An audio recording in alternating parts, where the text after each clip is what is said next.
Good day, ladies and gentlemen, and welcome back, finally, to a very special episode of The Last Dime for Randomization. And My name is Jeff. This is Daniel. Hello, Daniel. Hey, Jeff. How you doing today? I'm not doing too bad. It's been quite a long break for us from our pilot episode. Yeah. Very, very important reason for that. Number one, 2 weeks ago, we did record an episode. Unfortunately, the quality of the episode was not what we'd like it to be, and I was an absolute sickie. Like I was so horribly sick with a summer flu that just had me down and out. I trekked through the stupid thing, but it certainly wasn't where I would like it to be. So for that reason, we decided we'd save that one. And also, I was experiencing some internet issues, so was coming through as not the greatest quality from my end. So we seem to have worked it out. We're back up and running. And then last week, we missed our episode last week because of vacation. So here we are, ready to go, strong and healthy, and I'm excited. How about you? I'm pretty excited too, and unlike our intention, we're not actually going to do a planned topic episode this week. Instead, we're going to be covering current events, news, what we've been playing. Our interest in certain topics is going to burst forth a little bit. We have a bit of World of Warcraft stuff to talk about, but there's been other stuff as well developing. So, in the last 2 weeks, last week for us, Daniel has been on vacation camping. So he's been completely removed from technology. Well, almost completely. Barely had any signal out there at all. I'd have to kind of walk out to the outhouses way down the road just before I could get even a LTE signal. And then I'd get like 19 text messages all at once and 52 emails. And it was great fun. But it was nice to unplug a little bit, not gonna lie. Yeah. I mean, you've spoken your troubles with camping, but I personally love camping, so I sort of envied you on your trip. But in the meanwhile, I've been doing a lot. I've been trying to. I have a YouTube channel right now called, I think it's just called Polydeuces, and Polydeuces has been my internet handle for 20 long years. But it's just been a random mishmash of Let's Plays. And so recently I've been trying to revamp it into something else, which it's going to be called The Master of Masochism. And the reason for that is because I'm going to be playing a lot of games that are either super duper difficult to play or games that just bore me to no end and just watch me suffer, basically. But as a direct result, entertaining. Yeah. It's. I've only put about 4 hours of recording in so far, but even in those 4 hours, there's some fun to be had for sure. I'm gonna have to check that out. What game did you start with? Well, exactly it. I did 2 hours of Dark Souls, and specifically about Dark Souls. I mean, I've played Dark Souls before. I'm not a pro. I don't speedrun or anything like that, but I have played it to completion probably 6 or 7 times. And so when I tried playing this time, I wanted to give myself some sort of restriction to make it even more difficult for myself. And I know Daniel's not very experienced with Dark Souls, so basically what you do is you kill things in the game and you earn souls for basically everything you do. And then you can use these souls as currency or as experience points. And my challenge to myself is to get through the entire game without leveling up. So I'm going to be at level 1 through the entire game. Now, each individual level gained in Dark Souls isn't really a huge change in how well your character performs, but there. So does it work kind of like Skyrim, where the world levels up with you, so you get slightly more powerful, but it's a really slow pace? No, enemies always hit hard. They stay at the same difficulty, and a max level character in Dark Souls who isn't paying attention will die to a random mob. That's just how it works. But the catch to the soul level 1 thing is the max level in Dark Souls is like 600 and something. Because the way it works with leveling up is you have like 15 stats, or like attributes, like intelligence, or not, not intelligence. It's something else. It's attunement and then strength and all these different things. And max level is when you reach 99 of each attribute, right? So you just do the math, and it's 600 or 700 or something like that. Anyways, it's ridiculously unrealistic to think you'll ever reach max level, but lots of people get to like soul level 100-ish by the time they beat the game.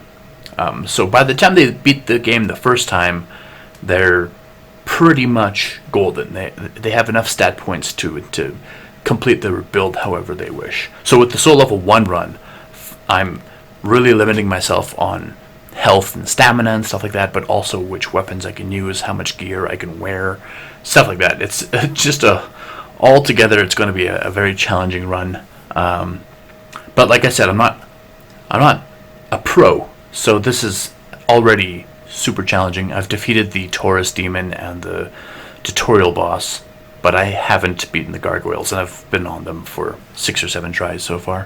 For those of you out there who know what I'm talking about.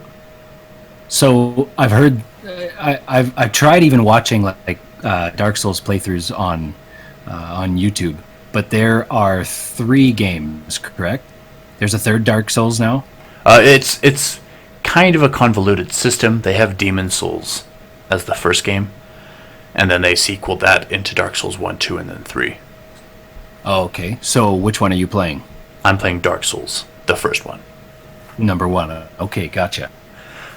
So the game is rather old, but they came out with a remaster either last year or the year before that, and that's what I'm playing. It's just it's a framework fix, and it's just a better like resolution overall. You can play the game in 4K, for example. Oh, nice.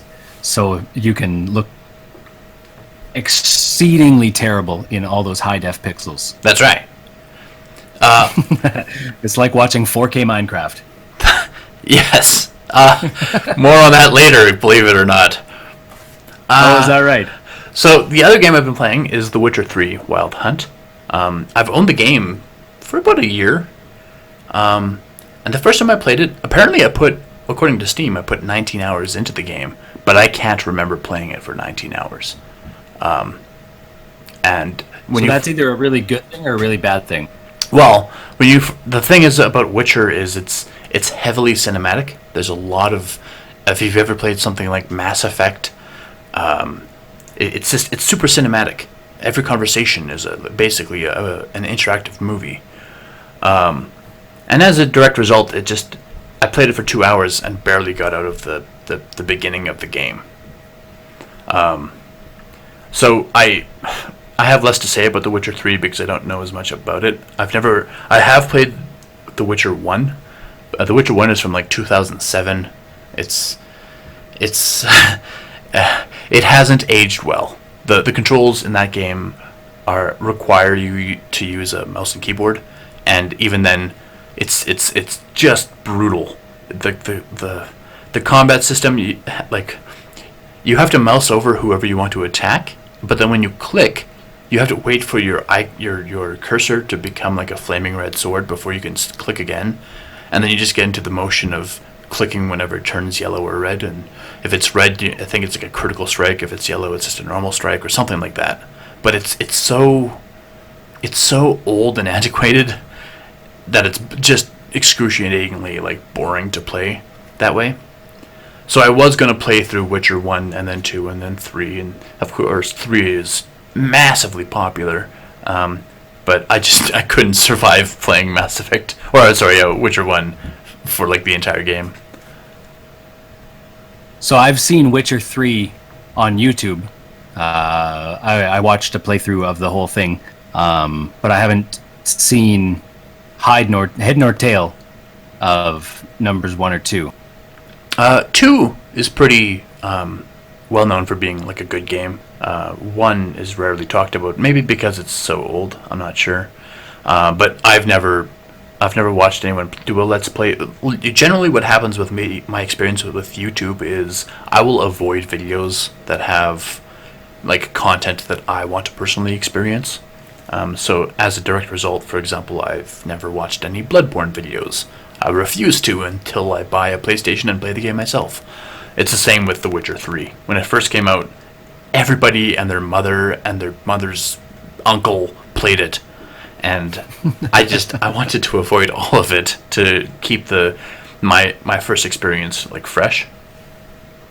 But it's similar. It's like a third person Skyrim with massively better combat style and aesthetics and mechanics. Yeah. It's just basically Skyrim 2.0. It's a different world, but it's essentially the same sort of thing when it comes down to maps and like not maps, scopes, the scope of the world, basically. Right. Anyway, yeah, no, it was a pretty interesting game for sure. Yeah, so I played 2 hours of that, didn't get far. I'm obviously planning on playing more. Played a little bit more of Hearthstone. That's just a standard thing when I'm like eating or something that I can play a game with one hand. But the one game I've been playing easily the most of, like I would say in 3 weeks I've played 40 hours of it, maybe 50 hours. It's consumed my life, and I think I'm done with it at this point. I might return later, but the game is of course Minecraft. So I'm sorry. All the people out there that love Minecraft, God love you guys. That is not me. Okay, I won't gripe about it. You go ahead. Well, here's the thing. I agree with you. So I bought Minecraft years ago, like 5, 6, 7 years ago, and I played it a couple times, and every time I created a world and got into the world, like within 10 minutes of playing, I was like, what do I do? Like there's no story, there's no direction. Sure, I can make a castle, but I'm going to spend hours making a castle that I do what with? I'm the only person in the world. Like, what's the point? Like it's always felt pointless to me. But another thing that's pointless to me is when you play on a normal difficulty on that game, you can activate creator mode. And creator mode is basically you become God, you have infinite everything, you can't die, you can fly, right. That kind of thing. You destroy any kind of block instantly. So you can basically use the creator mode to create any kind of like structure that you want. And of course, if you have an architectural mind, it's probably like a dream come true. Despite the graphics. Now that's another thing I'll get into in a second. But so the survival mode and the creator mode just bored me to death, and I was just like, this is, how does anyone like this game? I enjoyed watching, for example, the Yogscast play Minecraft, because they're a group of just funny guys playing like creative mods on Minecraft, and they make it a little bit more entertaining than I can by myself. But I discovered that there's a hardcore mode in the game. And interestingly, the second you log in on hardcore, the total lack of care that I had before was suddenly totally focused on my survival, and I was like, oh, there's purpose, and I suddenly just enjoyed myself. And I would say I think I died 5 times, which means, and it's not like in Terraria, for example, when you play a hardcore character, you create a hardcore character. And so when you die, you can just create a new character and keep playing. In Minecraft, you create a hardcore world. So if you die, the world has to be deleted. So any progress you make, everything you've done is undone when you die. So I played like 3 or 4 hour sessions last weekend, and at the end of each session, obviously, I died. The first death was to a creeper, and Daniel, if you don't know what a creeper is, it's those green guys that explode. I know what a creeper is. Okay. So the first death was to a creeper, second was to a creeper, third was to a creeper. The fourth one was to these little tiny, hard to hit spiders that poison you. Oh. So they poisoned me, and then I held up my shield and just waited for my health to regen. but my shield broke while I was defending, and then they just killed me. And I was like, oh gosh. And then the fifth It's like death, on Halo when you get killed by one of those little brain flood suckers. pustules. Yeah. Yeah. And then the fifth death was to another creeper, and I hate creepers. So the way it works is the way I played the game is you can get an enchanting table and enchant your gear. But I think it's a waste to enchant my gear until I can get the best enchantments. So I start playing and gathering the relevant supplies to apply the highest level enchantments, and then I enchant the best quality gear, which is of course diamond gear. So that's what I was doing, and I did it in every single game. And I would get the best stuff enchanted to the best quality stuff, and then I would die to a creeper. So then on my fifth game, I was like, ugh. And I was so addicted. It's weird how just changing the difficulty setting made the game so much more enjoyable for me. But on the fifth time, instead of enchanting my gear with protection, which is just like an all-around, it's like a 4% reduction to damage taken. I enchanted it instead with blast damage reduction, which is an 8% reduction per armor piece. So it was just the way it mathed out. It gave me the max amount of protection from explosions, which is 80%. Oh yeah. So it reduced damage from stupid creepers by 80%. And one day in the game, I was wandering. It just happened like a couple hours ago. I was wandering around, and I had my helmet was enchanted with this water breathing enchantment as well as blast protection. So I was able to swim for like 2 or 3 minutes before having to surface again. And so I was like, oh, I'm gonna do some exploration. My house is right next to this giant ocean, so I'm gonna see if there's any sunken ships or anything. So I was wandering around down there, and of course underwater, you can't. It's more difficult to tell if it's night or not. So when I came back up, I realized, oh, it's midnight. All right, I gotta fend my way back to my home. What I should have done is just stay in the ocean until morning. The creepers don't come in the water. They do, but when they explode in the water, they don't do any damage. Oh. So I started wondering, because they explode, right? If you're in water, it's like fire. I don't know how it works. Anyway, so I started wandering back, and I got lost in the forest because I didn't want to pull out my map, because just the way it works, if you pull out your map, you have to put away your shield. And I needed my shield to defend myself. So I was like, I'll just wander around. And so I turned around there was this sheer cliff face with a 90-degree corner on it. So I turned around the corner to see if I could see anything familiar in the darkness. And turning the corner, I came face to face with a creeper that just exploded in my face. And I was like, ugh. And it did maybe 2 hearts of damage out of 10 hearts, and I was like, oh, that was pretty good.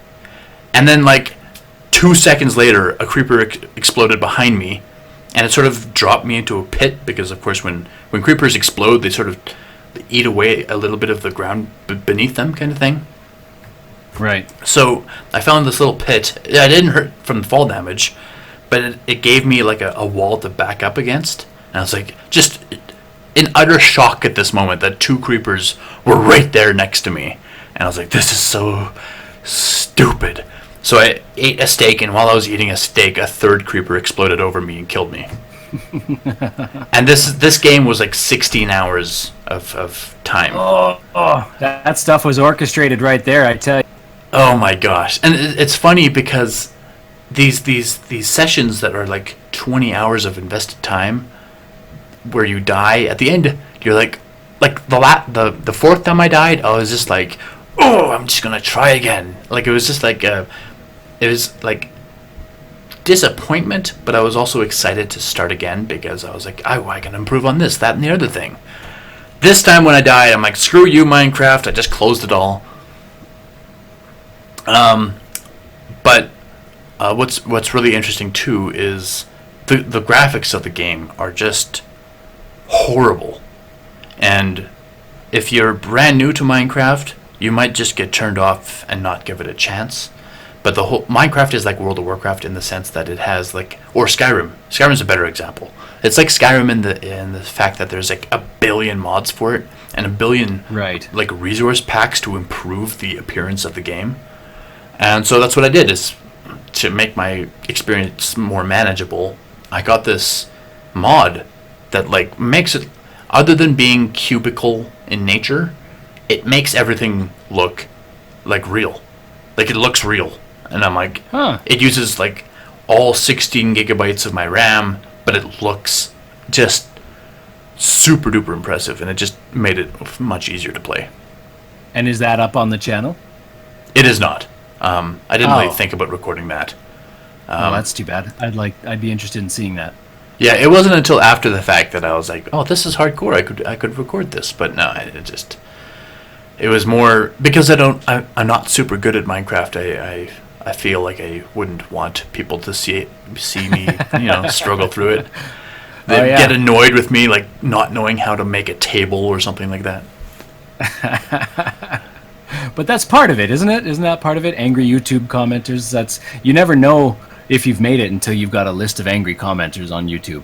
Well, that's the thing with Dark Souls, is I know the way I'm playing Dark Souls, there's going to be this weird elitist sect of people who watch the video who are going to be like, "You suck, your mother sucks, and the reason she sucks is because you suck." And you're like, "What? All right." But that kind of hate doesn't really bug me. It's never held me back in the past, at least. So, yeah.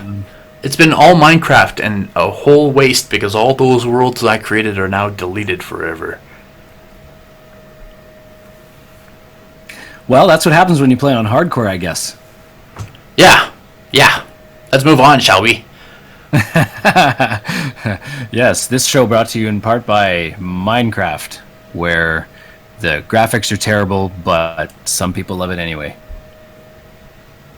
I'm just kidding. We're not sponsored by Minecraft. With those resource packs, though, it looks pretty impressive. You could like Google like, I don't know what it's called. There's one that makes it look like the one I'm using. It's very, very impressive, actually. So let's move right on to news. That's my current events, really, with what I've been playing. Of course, Daniel's been unable to, for the most part. Yeah, I kind of played a little bit of a couple of phone games, but I found out after we got back that I chewed through 60% of our data for the month just by playing a couple of phone games on the outhouse toilet. So how did you use wasn't data a great playing idea. a game? Well, because the games are online. Like one of them is I've mentioned it before. It's like a castle builder called what's it called again? Hustle Castle. That's what it's called. Oh yes. And then, but that one I don't think consumes very much data. The one I think has been really draining me is a kind of a golf game I've been playing called Golf Clash, where you kind of square off against other people and it's a head-to-head kind of nifty little flicker kind of golf game. It's a lot of fun anyways, but it's addictive, and they design the game so that it's really easy to just queue up for another. You only play one hole at a time, and then you win or lose on that one hole, but it kind of takes you right back to this whole play again kind of style. So you quickly find that you've lost 20 minutes, half an hour, and you don't feel like you were doing anything at all. So I think that's where all my data went. Interesting. But yeah, 6 days, 60% of my data. I would say I'm not very adventurous when it comes to phone games. I have like 2 or 3 that I played that I've been playing for like years, kind of thing. Oh yeah. And they're not necessarily online or competitive or anything like that. They're just little single player stuff. Yeah, I'll be honest. I'm not super adventurous either, because every time I bring up like the App Store, I look at 1,200 games of just crap. Just what I consider to be just garbage after garbage, and I often get disappointed looking at the list of horrible games that don't interest me whatsoever. Well, not to mention even the AAA title stuff like Clash of Clans and all of its spin-offs. I think they're just total money sinks, and if you're not willing to spend money, you're not going to advance in the game, right? Exactly. And I've got 4 games on my phone. One of them being Hearthstone, the other one Hustle Castle and Golf Clash, and then there's just a puzzle game. And all of them have microtransactions in them. But what's unique to all of these, or I guess what's unique in all of these from most other things, is that none of these are pay to win. You can spend money and get, this pack of gems or this pack of coins or whatever, but literally everything in the game is earnable just by putting in the work, putting in the effort, putting in the time. Absolutely. And, that's how my game for work someone too. Yeah, for someone who's got more time than money, that's pretty attractive for me. Yeah. The games I play are, when I played Warcraft 3 as a kid, I really liked tower defense games. So, like, one game I play is Kingdom Rush. It's the kind of game that you have to purchase to get, but then you have basically the whole thing. You can, like you said, you can spend money on little microtransactions, but just after purchasing the base game, you can eventually basically get everything. Bloons TD is the same thing. I've been playing Bloons since I think Bloons TD 2 or 3, and it's each iteration of that game gets better and better and better, but it's the kind of thing that I'm not sure if you have to purchase Bloons. It's been a while since I've purchased one of the games, but you don't have to spend money. It doesn't have energy or anything. You just play as long as you want. Yeah, and that's great. Seems to me, so I played Plants vs. Zombies #1, and I loved the hell out of that game. When Plants vs. Zombies 2 came out, I was super stoked to get in there. And I might be getting my facts wrong, but I think that's why I never played that game, is because it was like you get in and it's like level 2 or something, and you got to put money in. I'm like, no, that's not happening. Sorry, dude. Yeah, 1 was definitely fine. I can't remember 2 that well. I couldn't tell you whether it was very focused on microtransactions. There was some kind of wall there anyway. I was really disappointed with it, and I quickly deleted the game. Because I know there are other Plants vs. Zombie stuff, like Plant vs. Zombies Heroes, that are like, I think that one's like a card game that really relies on microtransactions. Well, didn't one come out for the Wii U or the new the Switch or something? I can't remember. One of them came out on one of the newer platforms there. Yeah. Anyway, Plants vs. Zombies is. I would say. I think I seem to remember 2 being good too, but I don't have it on my phone. I can't remember the last time I played it. So moving on to news. There was a shooting this weekend. There was 2 shootings in the United States. One was in El Paso, Texas, and one was in Dayton, Ohio. I believe they were unrelated. I don't know much about it. I didn't look too much into it because on Twitter I just saw that some governor in Texas was blaming video games on the incidents, and then later on, even Donald Trump came forward and said, "Yeah, we have to put a stamp. We have to put our foots down on video games." And I was like, I hate this argument. Like, nobody ever does research into this, and then they just blindly. If here's the thing, video games have become so prevalent that I would wager of the 350 odd million people who live in America, like 100 million of them play games. Yeah, well, At exactly, least. and probably much higher percentage of people have played games at one point in their life, right?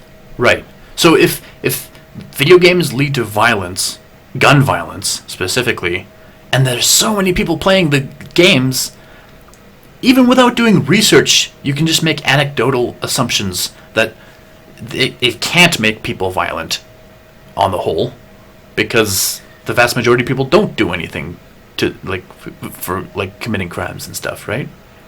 Yeah, and to my knowledge, I have never seen an article, a peer-reviewed piece of work released by a credible psychologist or somebody who's actually worth their salt that can link violence in video games with violence in the outside world, like where one is the causality of the other. I've never seen that. I've never seen that document, that piece of paper, that article published in this journal or what have you.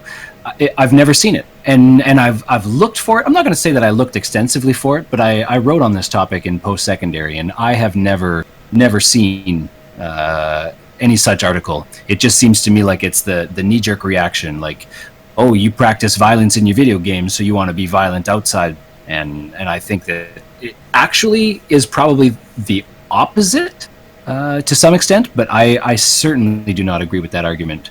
There have been, I can't remember who it was or where it was, but there was one shooter who, prior to the shooting, it was a premeditated shooting, and he had said to someone, like a friend or his parents or something, that because of X video game, he was going to go do Y shooting. And right. Is that where this all comes from? I'm not sure. I don't think so. But this person in particular was not of sound mind. Like they had like trouble, like mental troubles to begin with. Right. So do you blame the game, or do you blame the fact that they were unable to socially integrate themselves properly and therefore had issues, right? You gotta blame the psychosis first of all. Well, exactly. Right? That's what I would do. And you gotta blame the support structure or lack thereof for the family and friends that never did anything about it before the premeditated thing was carried out. Yeah. I wish I could remember the person's name, because then it would lead a little bit more credibility to what I just said. But no, I definitely saw something like that, and it just bugs me every time. And I'm not going to get into gun control or anything like that, but it's just every time a shooting happens, there's at least one person who's like, video games, so. Yeah, I just wanted to bring that up, and I feel sorry for all the people who were affected by it. But it's a weird, I'm not sure if you ever feel this way, Daniel, but it's a weird, like, alien thing to hear about for us. Well, it's almost personal, right? It feels personal when somebody attacks that thing that we love so much. We're video gamers, right? That they attack that thing that we love so much, when honestly, if it's desensitization that they're talking about, like, we get that from Netflix, we get that from however we want to consume our media. Well, yeah, but like even because it's in America, I don't want to sound unsympathetic, but it's like shootings do happen in Canada sometimes, but they're so far less rare that I don't know how to explain this. When they're blamed on video games, it's just like, well, it's a drop in the bucket. Like it happens so rarely that I don't really pay much attention to the accusations. Yeah, I don't know. It's all very odd, and of course it's a very touchy subject, especially right now. It's very fresh off the incidents, and I don't want to offend anyone, so we could just move on right away if you want to. We kind of sound like a couple of dorks that aren't being very sympathetic, so just it's worth mentioning that our hearts go out to those people that are affected by this, and we wish them closure, and I don't know how you find your way back to a sense of peace in your home, in your your home neighborhood or what have you. But I mean, our thoughts and prayers are with those people. I know that's kind of a cliche, but honestly, that's how I honestly feel. So just wanted to throw that out there. Moving on to more neutral news, Ninja, an incredibly popular Twitch streamer with about 13,000 subs, 15 million followers, abandoned Twitch in wake of a Mixer deal. Mixer is a competing streaming service that launched in 2016. It holds several more interactive opportunities for viewers that Twitch just does not do, and it's actually quite innovative. Twitch is basically the face of Twitch, and so it's kind of a huge upset, I guess you could say, that he's moved on to a different platform, especially considering he made around $500,000 a month. I mean, how can you want anything more than that, right? Well, I can think of some sports figures that wouldn't be enough for them. Right, but like most Twitch streamers are nobodies before they become Twitch streamers. So if I imagine myself in that situation, if I got up to $500,000 a year, I would no longer need more money. Oh, that's $500,000 a year, I said. I mean, like $500,000 a month is even crazier. Like, it's just Yeah. 6 million a year. Yeah, that's. Petty cash, chump change. I don't know. Maybe he. So, any word on what Mixer did to get him over? They did was sign a deal. I have no idea what the deal was. It doesn't. I couldn't find it anywhere. It seems to be one big mystery. But if it wasn't money, then maybe it could be like, because Ninja is like the Twitch version of PewDiePie, right? Like he's so huge that it's unfathomable that he would have want for anything material in the world, really. Other than maybe Imagine or something like that. Like I don't know. It, like with PewDiePie, he got to a certain point of popularity where he was like, okay, well, I can basically do whatever I want now. I have enough subscribers that I don't have to do games. I can do whatever type of video I want, and people will watch it because I have so many subscribers. And it feels like that's sort of what Ninja might be doing with Mixer. He's like, yeah, why not? Let's try a different platform, see what happens.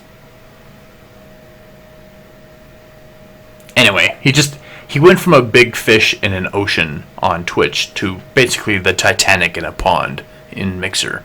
Because Mixer is sort of popular, but Twitch has obviously been the keystone platform for streaming for years. Beyond that, I honestly wonder if this is good for Mixer, because if you look at it from, even though Mixer like initiated this, it could be the thing with Twitch is, unless you're already a big streamer and you look at something like a brand new streamer, it's much more of a hurdle for that brand new streamer to get to the top when they see somebody like Ninja at the top. They're like, man, he's so much bigger than everyone else. How do I get there? So then you look at Mixer, which has fewer creators for it, fewer streamers, and that's where the big guy goes.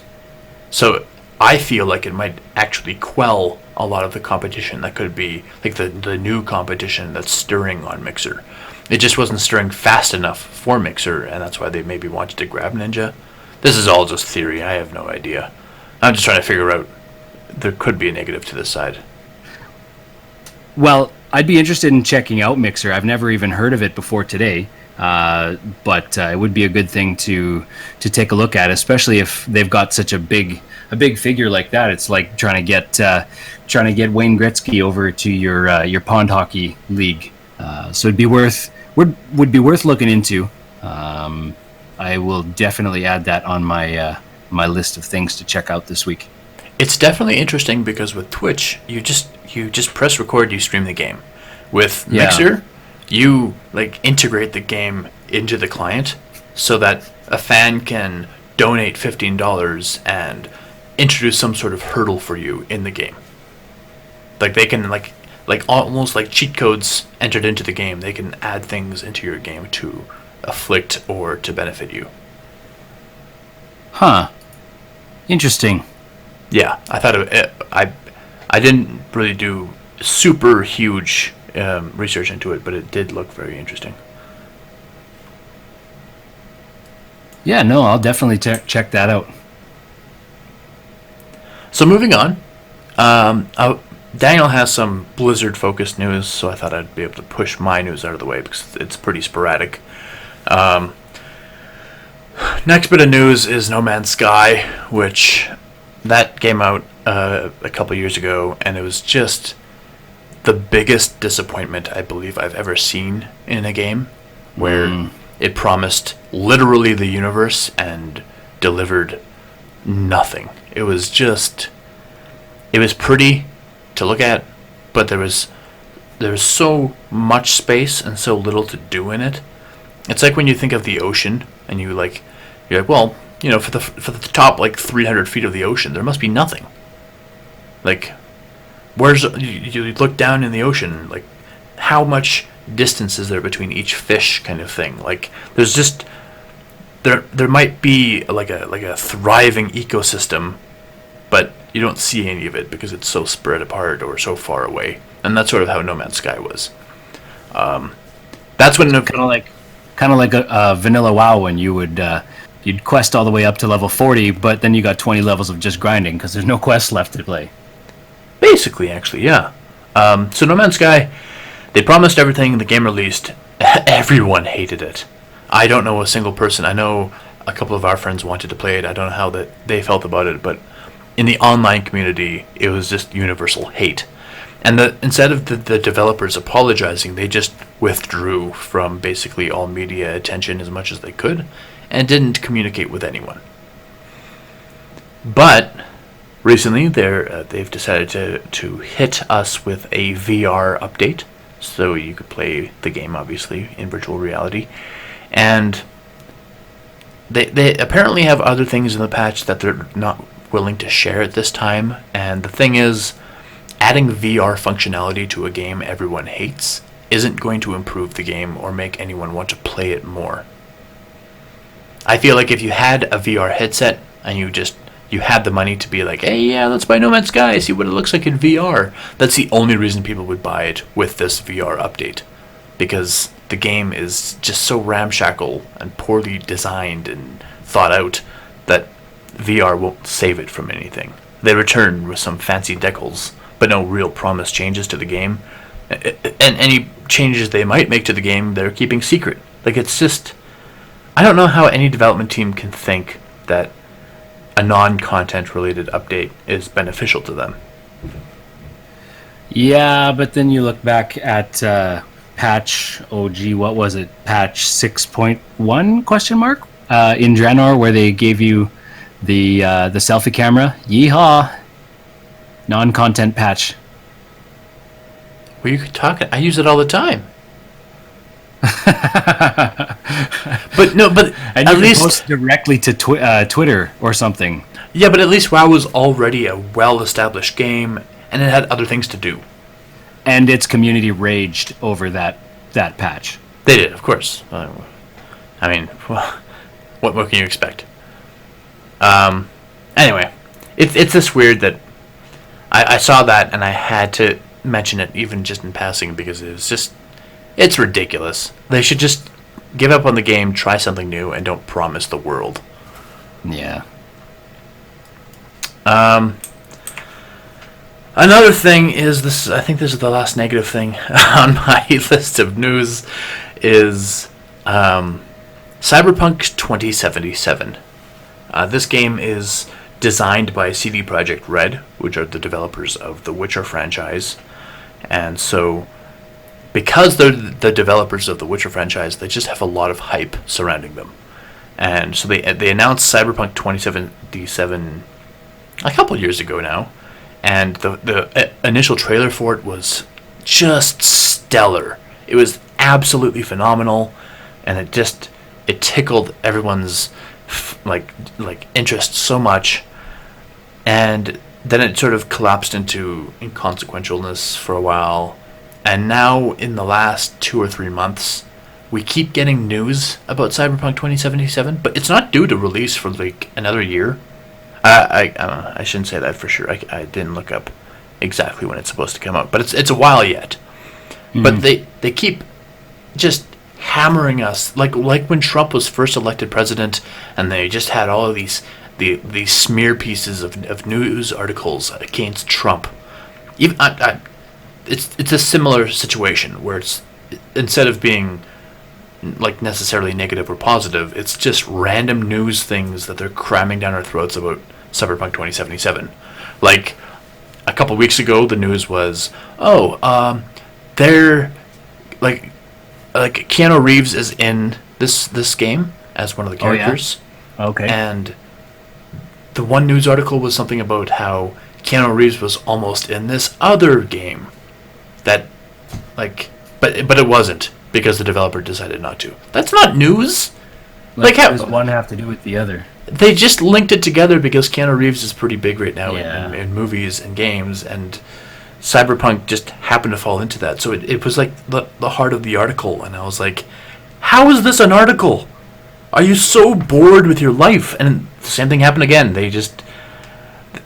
there's some other random update about no information about the game. It's just exterior things that people are like, hey, it had the name tag of Cyberpunk 2077. Let's cover it.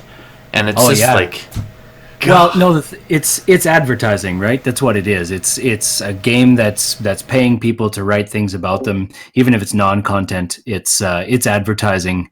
You gotta hear that same name multiple times, multiple days, and then it kind of sticks in your head. And then finally, when you see that title, you're like, "Oh, I've heard so much about this thing," and then you pick it up. Well, yeah, but like this one news piece says, Cyberpunk 2077 is going to have a new game plus mode. Do you know how many games have new game plus mode, and it doesn't warrant a whole news article? Like it's just a mechanic in the game. It's not news. It's almost expected in most cases, especially if it's going to be an RPG. I don't know too much about this. This is another game that I want to play, so I've sort of been like blinding myself to it. So I don't know exactly what its mechanics are going to be, but New Game Plus is a very common mechanic in a lot of games. Yeah. Anyway, it annoyed the heck out of me every time I turn on news anywhere. Cyberpunk 2077, random nonsense. And you're like, yeah, all right. Does it look like a half-decent game, though, from, like, screenshots and whatnot? Yeah. I think it's the kind of game that it's like The Last of Us, where oh, okay. It's either going to blow everyone's minds, or it's going to be, like, just horribly disappointing. And I don't think it's going to be horribly disappointing. I'm not the kind of person that gets my hopes up. Well, I absolutely loved The Last of Us, so let's hope it's the latter, not the former. Well, I meant it's not like The Last of Us in theme. It's just the in terms of hype in popularity leading up to it kind of thing. Yeah. Moving on to a little bit more neutral news, From Software at Microsoft's E3 2019 press event announced a new game called Elden Ring. Now, From Software are the creators of Bloodborne, Dark Souls, Sekiro, so they're pretty well known.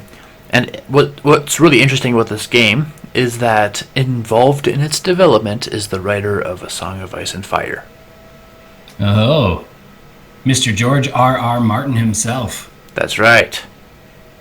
I watched the trailer, and it seems to present almost like a merge between Dark Souls and Sekiro, both made by From Software, but based in completely different worlds. So I really don't know what to expect.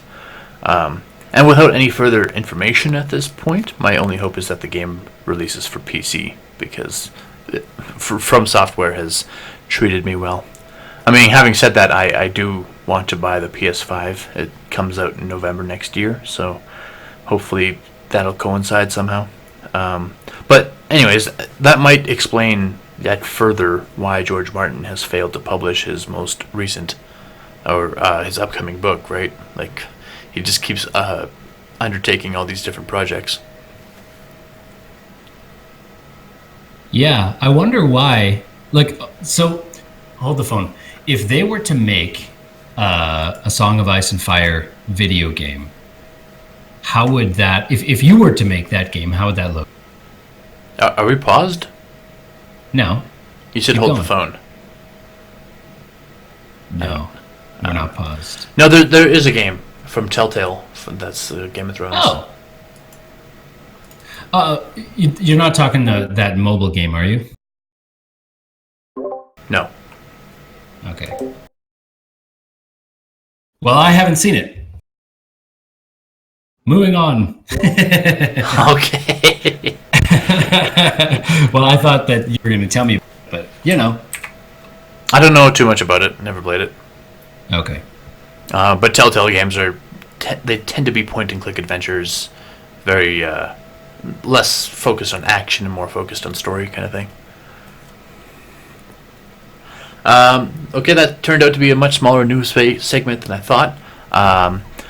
In other news, Relogic has decided to return with yet another expansion for Terraria titled The Last Journey, which, like every DLC before it, will just add a multitude of items, weapons, and bosses for the character to claim and defeat. This comes after just years and years and years of inactivity from the developers, and a general consensus among fans that development was totally finished. So this is sort of a shock for me. I've put between the servers that I've hosted and just my own gameplay, I've put a combined total of about 900 hours into that game. So it's good. A little bit exciting for me, to be honest. I have a great big smile on my face. Can you guess why? Because I said I've never poop played accidentally. No, not because of a Freudian slip of one thing or another. No, is because in our achievement episode, do you remember what you said? Do you Oh remember? no! You remember? I forgot about that. For anybody that missed it, he had told us he had like 396 of the 400 achievements because he just didn't want to do the last 4, and he planned to do them eventually someday just because he's a completionist, but he was not looking forward to them. And then once he got them, he was going to be done forever. So I have They're fishing achievements. smile on my face. Yeah. Stupid fishing. Why does fishing have to exist in every game I love? Why does underwater levels have to exist in any game at all?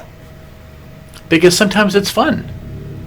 It's never fun. Super Mario World? Underwater. Come on. Oh, no, they were the worst. You had to like keep pressing the jump button so you didn't like float down into your death. But you could get a shell and it would turn you into like a torpedo. Alright. Be that way. Stupidest thing I ever heard. Ninja fighting with a sword underwater. No, honestly, the worst. This is me just not joking. I just hate the control mechanics of underwater levels. Are you joking? No, I'm serious.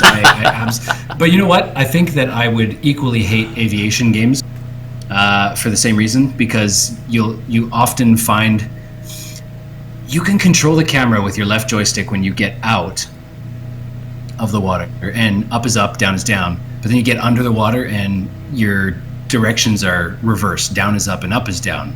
And while I've played some games like some shooters that way, and I've gotten used to it, when you're used to playing one way, and then as soon as you enter the water, it's like flipped upside down. It is so frustrating.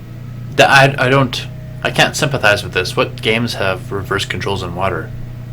If I'm remembering correctly, I'm remembering Ninja Gaiden Black, which I played on my original Xbox. Oh yeah, that was a game I never touched. I didn't realize there was even any water sequences at all in that game. Yeah, there was an entire temple of sorts that you had to go underwater. But see, I think of games like with water, like Zelda. And Zelda, if it's very limited, you don't have to worry about too much underwater stuff, right? Other than wearing the iron boots and sinking to the bottom, you know. No, it's I'm trying to think of any games that I really play that have a lot of water stuff. I mean, Terraria has water stuff, but it's a 2D game. And when you go under, your character doesn't float innately. Your character sinks. So it's a little bit easier to. It's like just slow down controls basically in water. Yeah, I can't really think of any other games where I have to deal with water levels often. One last thing before I pass this all off to Daniel, though, is Baldur's Gate 3 was also announced at the PC Gaming Show, which of course was a few months ago, but I forgot about it. I saw the trailer for it, and then I forgot about it and moved on with my life. And then I saw the trailer earlier today, and I was like, oh yeah, oh my gosh, and I got super excited all over again. Yeah, so it's just, I'm a huge fan of cosmic horror, which is a genre very similar to like H.P. Lovecraft stuff, and the cutscene just really played into that. There's a lot of Cthulhu type monsters floating in the sky, and at the very end you see a flash of thunder and lightning with like a giant tentacle going through the clouds, and it's just, it reminds me, there's this game that I played on Windows 95 when I was a little kid. When we bought the computer, it came with a lot of like demo games like Worms and Civilization and stuff like that, but it also came, or maybe my parents bought the games, I'm not entirely sure, but we had a few other like full-fledged games like Command & Conquer and Age of Empires and stuff like that. And one of the games that we had was called Darkseed. And Darkseed was a point-and-click adventure that in art was so fascinating to me that I get waves of extremely positive nostalgia every time I think of the game, because it just it was sort of like a horror gothic game. Like it had weird art, like the art in Alien, where it's like weird monuments that look kind of grotesque, and the alien creatures themselves look crazy looking. The guy who made the art for Alien is the same guy who like drew the art for this Darkseid game, and it's just it you'd have to Google it yourself, Daniel, to fully grasp how insane the art is. Like it's kind of unsettling, it's kind of uncomfortable, but it's also like so intricate that you're like, you want to keep looking at it. Like it's weird. And this was Darkseid 3? Nope, very first Darkseid. Oh, Darkseid. Okay. Yeah. I'm forgetting the guy's name. It's like H.R. Geiger, I think, is the guy who does the art. And it's just, it's creepy. It's glorious. For some reason I really like it. The game itself sucked, mind you. Oh. Like it had really restrictive, like the puzzles were really hard to solve. But once you've even solved the puzzles, there were like time restrictions on some of them, where you had to like run from the mail, like the post office, to your house really quickly. And if you didn't make it in time, then you basically had to restart the game fresh, because there was a lot of like failure states in the game. So the game itself was just unbeatable for 4 kids. But the art really, like, to this day, for 20 years, I've never ever forgotten that art. 25 years, really. And Baldur's, it's sort of Cthulhu-esque. It's sort of like cosmic horror, and Baldur's Gate 3 is sort of exploring that as well. Yeah. Now I'm looking at some of these images from Darkseid, and they're chilling. It's not horrific. It's not gruesome. It's not grotesque. Yeah, it's unsettling. It's twisted. Yeah, unsettling is a good way to put it. Yeah. But it's also the kind of thing where you're like, I don't know. For me, I want to keep looking at it. I don't know how to describe that. Where you're like, I can't look away, but I'm not enjoying myself either. Anyway, the creator is H.R. Geiger, I believe, and yeah, it's H.R. Geiger. And if you look at all of his other art, he sort of does art that's kind of like sexual and grotesque and weirdly technological and alien. Like he mixes it all together. And I'm the kind of guy that, I'm sort of diverting from the topic, but I'm the kind of guy that I've been to an art gallery before, and I've looked at everything and thought to myself, I must not get art, because a lot of it is just nonsense to me. But whenever I see anything that H.R. Geiger's done, I'm like, that is fascinating. Like it's not the type of art that I would hang up in my house, but it's the kind of art that I get a lot of fascination looking at.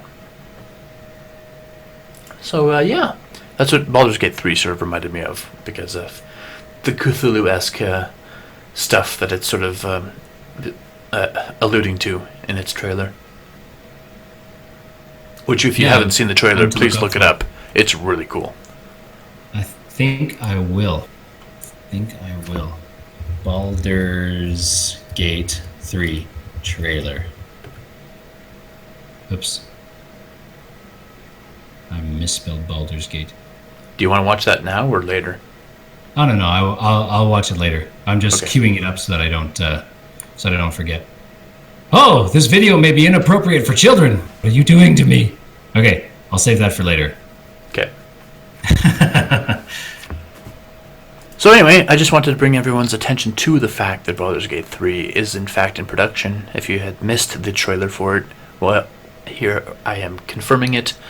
And it's exciting, because I played Baldur's Gate 1 and 2 back in the day. I played way more of 2. I've probably put maybe 10 hours into the first game, but I've put more like 100 hours into the second game. and it was just, I don't think I ever beat it, but it was just, it's very heavily inspired by Dungeons and Dragons, and well, I think it's created by the developers of Dungeons and Dragons. So like everything in the game is solved by a roll of the dice. There's no actual animation of rolling dice, but that's how like numbers are figured out for combat and charisma and stuff like that. And it's just, I don't know, maybe it's just nostalgia, but for me, Baldur's Gate was definitely a very big influencer in my enjoyment of other games of similar genres. Mm-hmm. Not to mention the replayability when you've got kind of a randomized attributes like that, right? Oh yeah, absolutely. Okay. Well, is it my turn? I believe so. Right on. Okay. Well, I'm gonna first off say that I am unapologetically a fanboy for the Blizzard Blizzard gaming games. Yeah, English is hard. So my three pieces of news do have to do with Blizzard games, or at least the Blizzard universe, anyhow. So my first one, kind of a take it or leave it, fluff maybe, question mark, big question mark. There has in the last week been a leak with a great big question mark on the end of it, because it's been hosted on 4chan, I guess, which is a place of questionable origin. But there are some neat things that I kind of wanted to talk about. Since I play World of Warcraft, and so do you, Jeff, I'd just kind of like to get your take on some of these things, what I consider to be the highlights here, and if they're cool or not, if we want to see them or not. So we'll just kind of, not going to hit on all of them, but we'll just start here at the top of the list. A level squish to 50. What do you think about that? It's interesting that you bring this up, because I have actually found two different leaks, or at least interpretation of the leaks. One leak was an item squished to 60, and one was down to 50. Okay. And I don't know why that is, but so I think what's happening is the level squish. So right now we're sitting at level 120. I think we'll get squished down to 50. And then with the new expansion, the level cap will be 60. So we'll level in the new X-Pack up to 60. Right. That's what I'm looking at, the same article that you are. That's what this one says. But the other one said that we'd be squished down to 60 and the new cap would be 70. Oh, so is that right? Interesting. It's weird. Yeah. So that's kind of up in the air then. Yeah. Which it kind of makes sense, because if they squish us down to 60 right now, that's effectively having, maybe not having the cumulative amount of XP required, but at least having the numerical value of levels that we have. Right, because I think the implication of the level squish is that it'd still require the same amount of experience to get from 1 to level cap. Mm-hmm. So each level will take longer. And then it's going to feel more rewarding too, because if you get this great big like giant ding fanfare kind of thing, your character explodes in sparkling light, you get that every 10 minutes. It's kind of like, oh, well, what does this mean now? Whoop-de-doo. Well, yes. I went from 41 to 42, and in 16 minutes I'll be 43. Yeah, and the way further down the list, they also refer to the reshaping of the talent system, which would be every 10 levels instead of every 15 levels. But even then, it's, I don't know, if it, that's like essentially, instead of talents every 15 levels on the current system, it would be every 20 levels on the current system. So it would feel even longer between each talent reward. Yeah. Which I think is, I don't like the current talent system. So unless they're actually changing the talent system altogether, if this is true, I do not look forward to that. Would you have them bring back the old talent trees where you had like 60 talent points? You'd get one every level, and you just spend them in each tree, so you could really hybridize, or I don't know. Personally, I didn't find that very rewarding when you'd have to spend like 5 levels worth of talent points into increasing your crit by 1% each time. You know what I mean? It wasn't a noticeable difference. It didn't feel like you were becoming any more powerful, if you will. Well, the problem there is that when they first revamped the talents, this I believe was at the very beginning of Cataclysm, or the end of whatever came before Cataclysm, Wrath. They revamped the talents so that they removed all of those weird, useless talents, like the crit, like 1% more haste, 1% more whatever, right? They removed all these stupid talents that everyone agrees is useless to offer as a choice, and just wrapped it into the overall character like system for each class. And then they just kept in the divisive talents, like, hey, do you want your attack to cleave, or do you want your attack to do more single target damage? Stuff like this that they kept in. So it was sort of a hybridization of old talents and new talents. And I liked that one the most. But as far as I can remember, it only survived for Cataclysm. By the time Mists of Pandaria had come out, they had implemented the current system of talents and garbaged that Cataclysm one.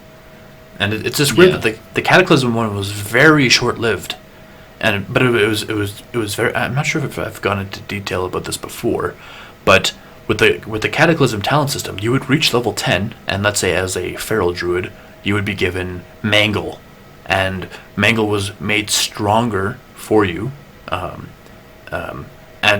it was your integral ability. So you would just use it, like starting from level 10. The second you chose your specialization, you had Mangle forever, and you learned how to use it properly with all your other abilities. Right. Same with somebody like Disciplined Priests got the shield. They got Power Word Shield, and it was just way stronger than it normally, and it just learning all the other abilities, you realize all these different synergies with it.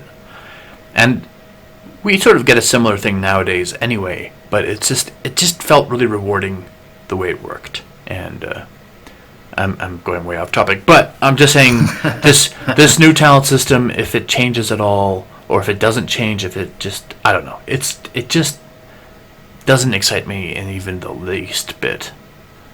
Right. Yeah. Well, I'll just speak real quickly to that, and then we'll move on to the next. Personally, I do enjoy our current iteration of talent, the talent tree. We've had it for a couple of expansions, and I don't think I appreciated it fully at the beginning because I felt like a 15 level stretch between talent points was oh my goodness, was it a grind. It was a slog. It felt so long to get the next cool thing, the next new thing.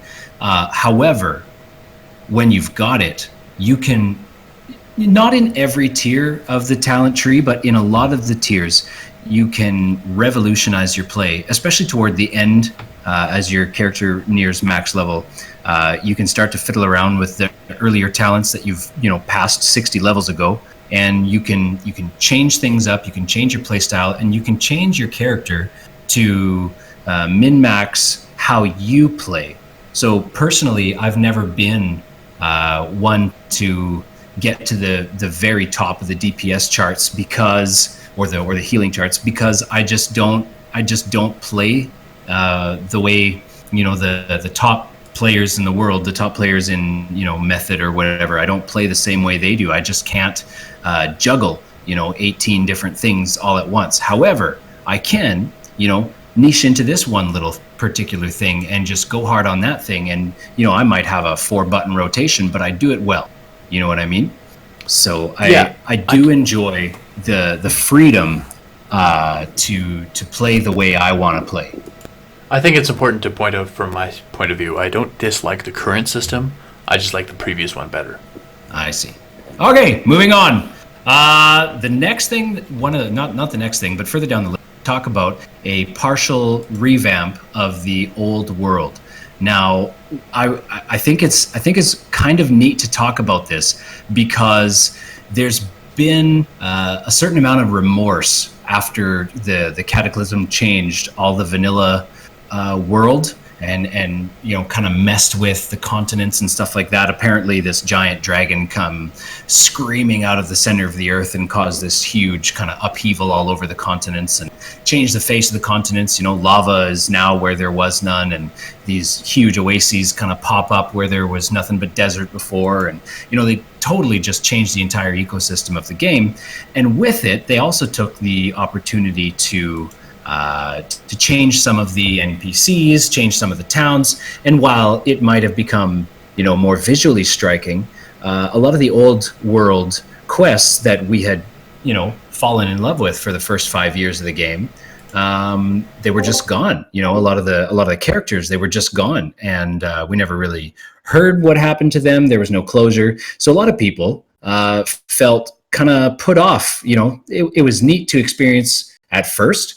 But after they'd seen the content once or twice, they were bored with it and they wanted to go back to this old nostalgic world that they were so in love with. So the reason I'm bringing this up now is I'm curious to know if the same thing is going to happen. If we're going to see so they're talking about Kalimdor, the western continent of the, oh my goodness, how many continents are there now?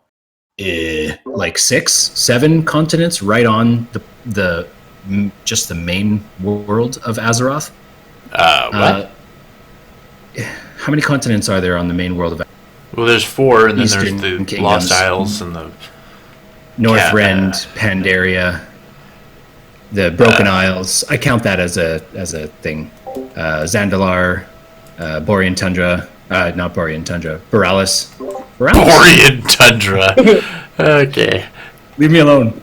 I knew it was a B word. So there's quite a few. But they're talking about just revamping the one, which is primarily a horde focused continent. The word was right on the tip of my tongue. So I'm curious to know, personally, what do you think about that? If you have any kind of fondness for the post-cataclysm continent the way it is, and if you're going to miss anything. Well, what's really interesting about that is when they did the Cataclysm revamp, they did still neglect a bunch of zones. Some zones are obviously radically better. Like Silithus actually became something. It was just like a dead end. At least it has something now. Or maybe not now with the sword in it, but I don't know how that works. Oh yeah, you can just reverse time, I think. Yeah, you can talk to one of the Bronze Dragon people who just flip time back. But also, Desolus went from being a desolate landscape to being like a jungle and stuff like that. There were a lot of really cool revamps, but then there were other places like Loch Modan that just it drained its lake, and it was the same thing though. Like there was like very little change to the quests, right? And I don't know if the partial world revamp like livened up these zones that had gone basically unenjoyed already, then yeah, I'd be okay with it. But if they're going to change like the list starting with Kalimdor, Ungaro, Feralus, Desolus, Malgor as new high level zone, that doesn't make any sense to me. But if it were, I like Ungaro. Ungaro is one of those weird ones that hasn't changed much, but it's always enjoyable for me. Feralus has changed quite a bit. Desolus has changed quite a bit. Why would you change it again? Other than for relevant location stuff. Well, and popularity's sake too, right? If it's a zone, Blizzard has access to all these metrics that say where people prefer to level. So if it's a zone that doesn't really get much attention, maybe it calls for a mix up. You know what I mean? Maybe they need to make travel to that zone easier and simpler. Maybe there's portals to those zones to make it more instant, encourage people to get there, and then to see the zone that they want them to see. Actually, on that topic, have you heard about the party mode that they're introducing? I have not. What is this party mode you speak of? Party mode is when you can, as a level capped character, you can invite to your party, let's say a level 25 character, and you can do the same quests together.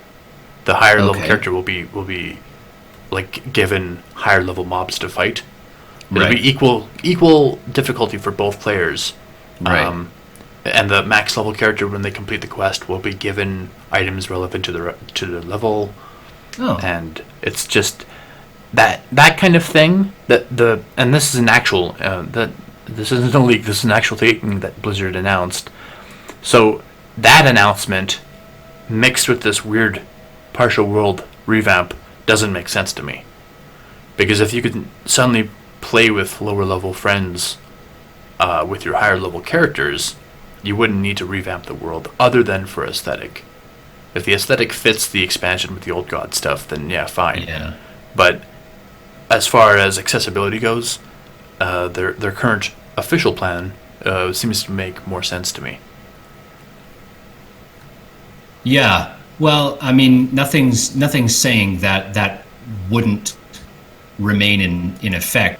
Like maybe it works the other way too, right? You could yank up a level 25 up to your level, whatever it would be, 60, I guess, to come and do.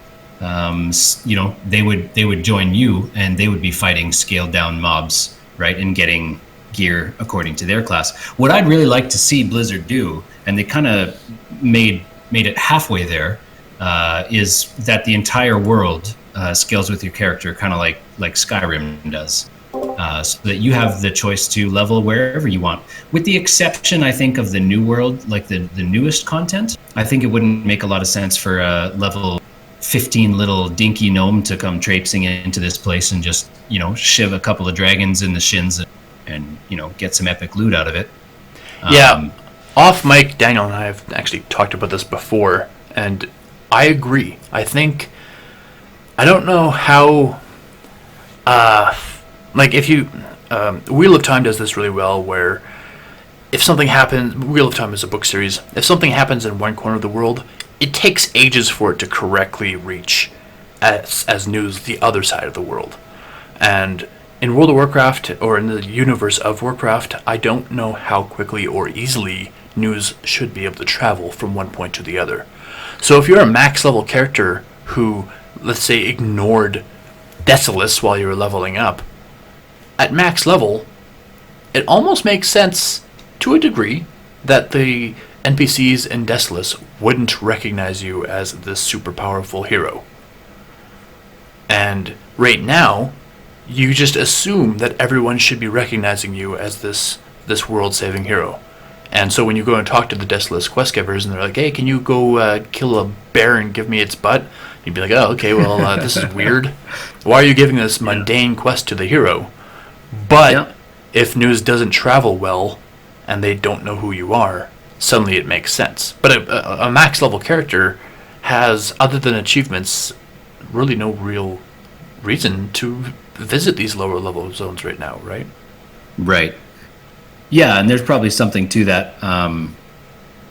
You get to these really remote places, like you mentioned, or Ungoro. They're extremely remote places.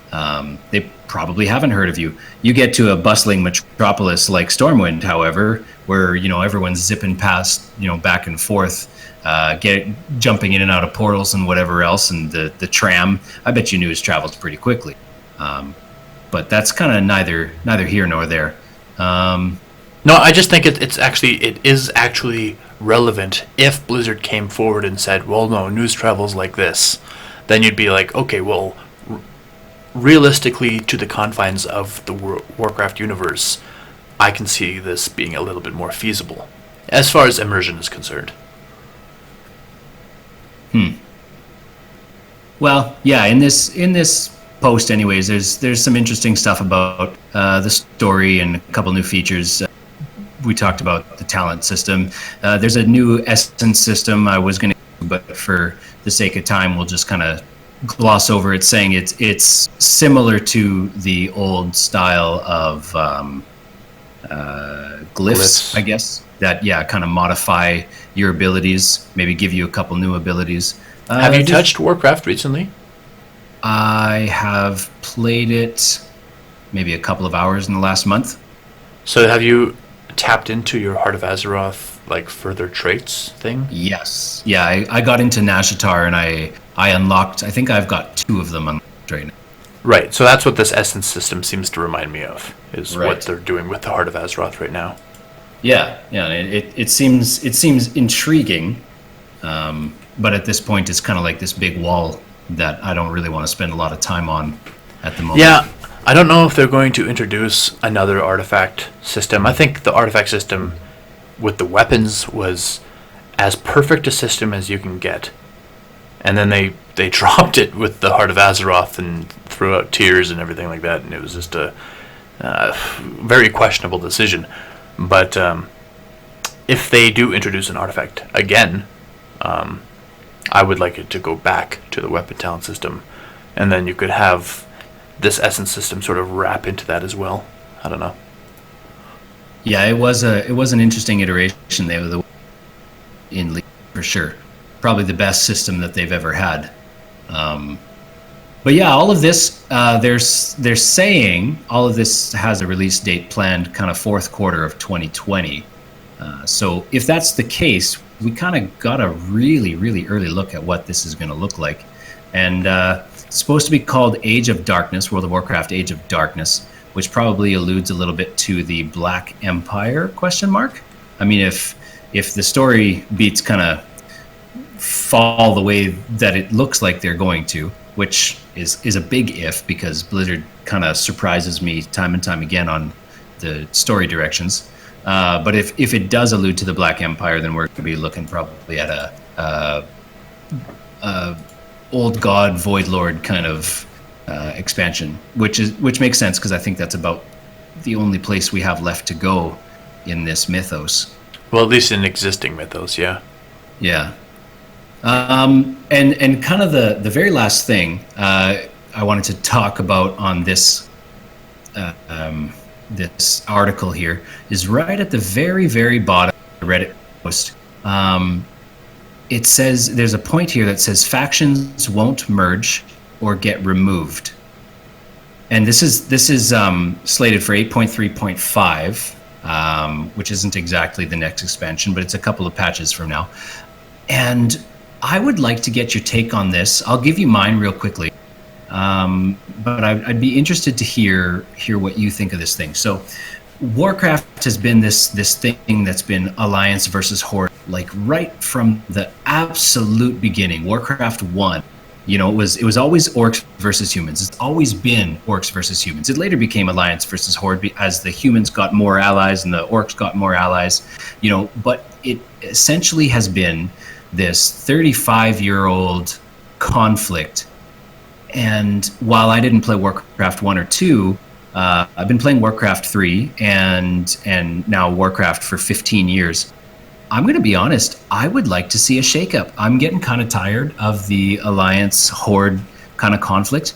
I know that it would piss off a lot of people and Blizzard might never do it, but honestly, what would just make me floored to see would be if, the Alliance pissed off the Night Elves so badly that they left the Alliance, right? They left the Alliance, and the Tauren, they got the, Sylvanas, alienated them so severely that they left, and they created a third faction. Or, God forbid, they joined the opposite faction. I'd like to see some of these races mixed up. I'd like to see, the gnomes get pissed off or get booted from the Alliance after their involvement in Mechazod? What's it called? Mechagon? I don't know. Mechagon, thank you. Yeah, after their involvement in Mechagon, they boot them, and then the Horde's like, we'll take them, and the goblins kind of make these creepy little pink-skinned, weird, explosive children. Yeah, it's interesting. I always thought that prior to this leak, my assumption would be that Sylvanas would leave the Horde. A select few would go with her, not specifically just undead. It would be a pretty diverse selection of Horde members would go with her, and then that would form the third new faction. And she would be so desperate for allies that she would accept Alliance and Horde, or something like that. But in the wake of this supposed leak, I would say the real, because it says there will be some sort of neutrality and interfactional group play. The real curiosity, I guess I would say, that I have about existing races maybe changing sides is I don't know which races would want to change sides, because you think human and Draenei, dwarves, gnomes, and the other one, Worgen, are all pretty tightly knit. Even in games like Warcraft 3, the Night Elves at the beginning of that game are totally separate from the human faction, right? Like they're just like a weird neutral. They're not necessarily enemies, but they're not friends either, right? Yeah, in history though, in our global history, we see oftentimes cities or provinces change hands just by occupation, right? We could end up with the Draenei becoming part of the Horde simply because they're on Kalimdor, and Sylvanas says, "Hey, suckers, convert or die." Right, and maybe some of the factional leaders would choose death, but not everyone would. Some people would. The farmer from way in the backwater, the fisherman or whatever, really never ever saw Prophet Valen in his entire life. No allegiance to the Alliance. They're just living their life. They'd be like, whatever. Yeah, we'll be the Horde. I don't care. Perhaps I in this case, I think Draenei is a bad example. Because they're pretty stout, right? Like they're very staunch in their ideals and stuff. But no, I think you're right to an extent. I'm just trying to think of Tyrande is a dope, and I like the Night Elf race. Their leaders are idiots, and I think as far as the creation of other, no, that's not even. Night Elves are weird. Even if they left the Alliance, they wouldn't join the Horde, in my opinion. They wouldn't join Sylvanas, that's for sure, because Sylvanas is made an enemy of so many people. You're right. They certainly wouldn't join Sylvanas, but I think we can both agree that in the next expansion, Sylvanas is most likely not going to be the leader of the Horde. Oh yeah, no. And so don't even get me started on why she got chosen in the first place. Ugh. I could see the Night Elves following Bane, though. Bane Bloodhoof. Okay, yeah. I could see that.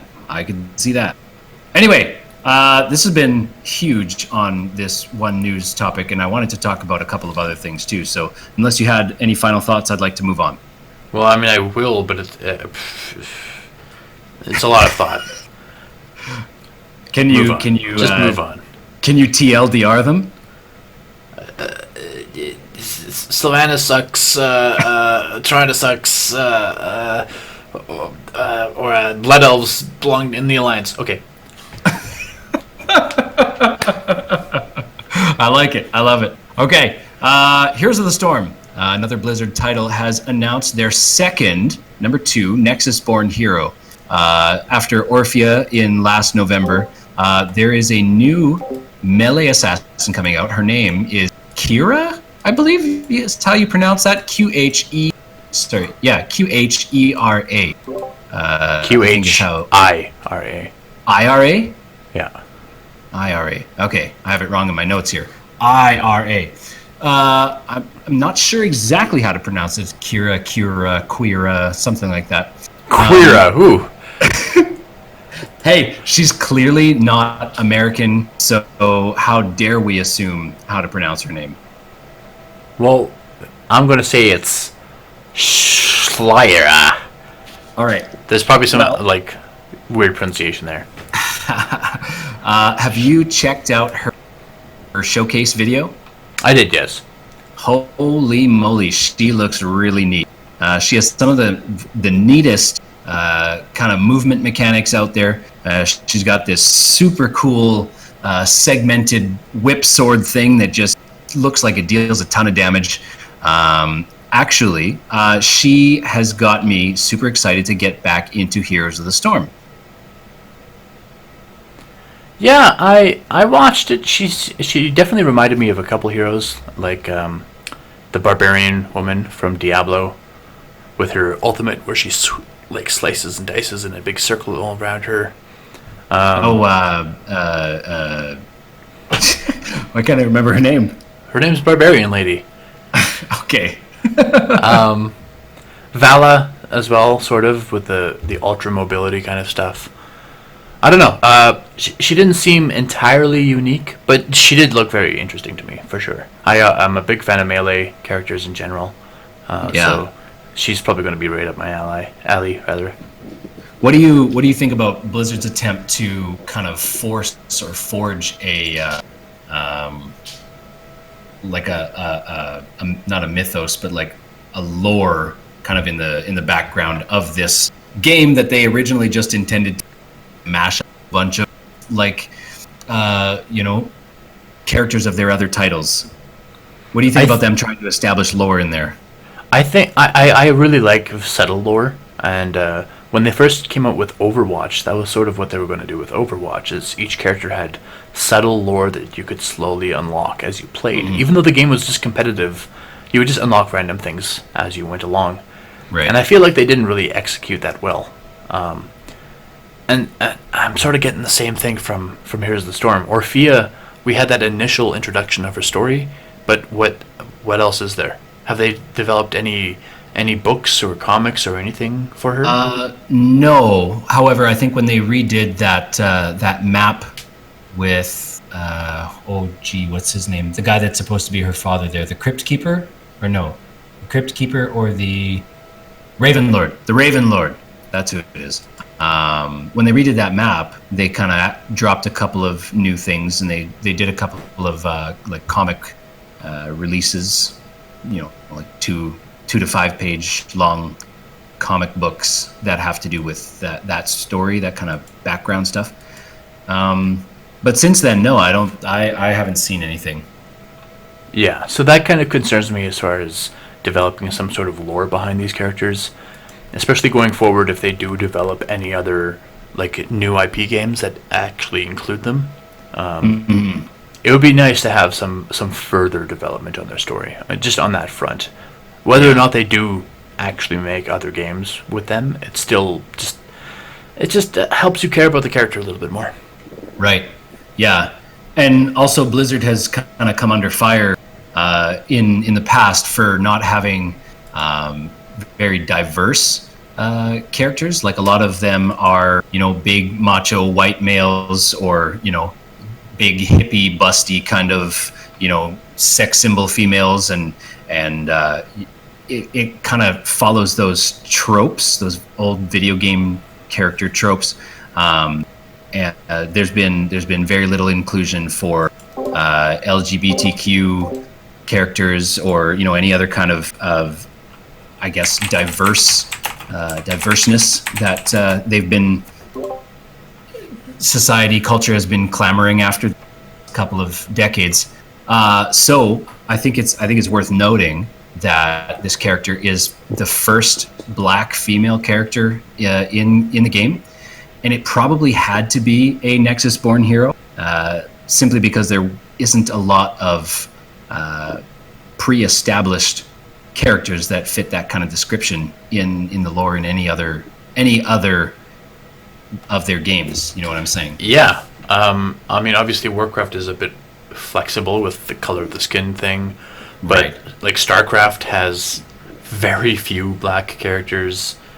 Diablo has a couple, but yeah, it's definitely a supreme minority. Yeah, certainly. They're also introducing with this next patch what they're calling the Storm League. Have you heard about that? No, actually. I didn't see that. So the Storm League replaces the solo queue that you could queue for when you're playing like ranked and stuff. So they're kind of mashing solo queue and team league together officially. It's been on the PTR, I guess, for quite a while, but now it's officially going to hit as soon as Quora lands officially, or it's out very recently, one or the other. And what's kind of neat about that, number one, is it drops your queue time significantly. I remember some guys, even myself, I remember sitting in queue for like 8 minutes sometimes trying to get a game.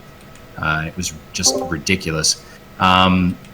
So it dropped the queue time significantly down to just seconds, like 20 seconds, 30 seconds, you're in a game. The other thing it does is they drop the placement matches required at the beginning of each season, which they're month-long seasons. There were 10 placement games that you had to slog through before you actually got put into your proper rank. They dropped that to 3 placement matches. Yeah. So that's going to be it's kind of good, kind of bad, bittersweet, because there's going to be, despite what they call the placement matches, once you're done your 3 placements, they're going to continue to be placement matches after that, even if they're not called that. It's just going to be quite a bit less volatile, but it's going to be quite a bit more season. You know what I mean? More what? Sorry? Volatile. Like you're going to be subject to huge swings up and down in your, say, 5th, 6th, 7th game, because you're going to be placed with a bunch of guys that had either a series of great luck in their placement matches or a series of bad luck in their placement matches, and they're just placed wrong. You know what I mean? What I'm saying? Right. Yeah. I think that comes with.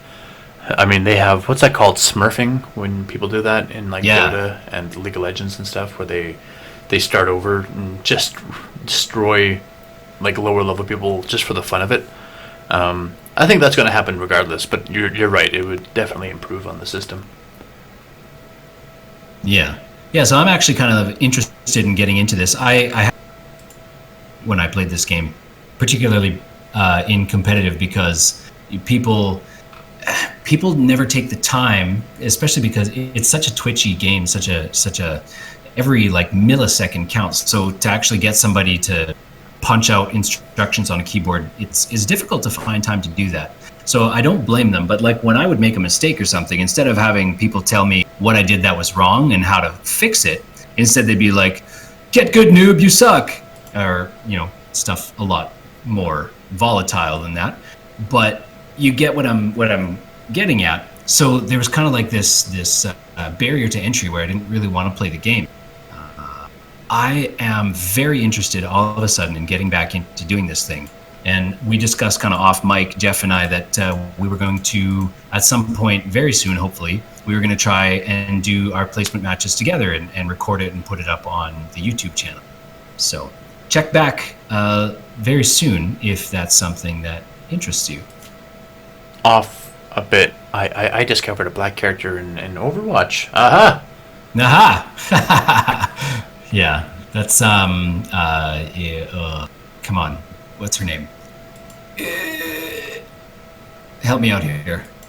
Oh, you want help? Yeah, help me. I'm terrible for names. Symmetra? Especially, yes.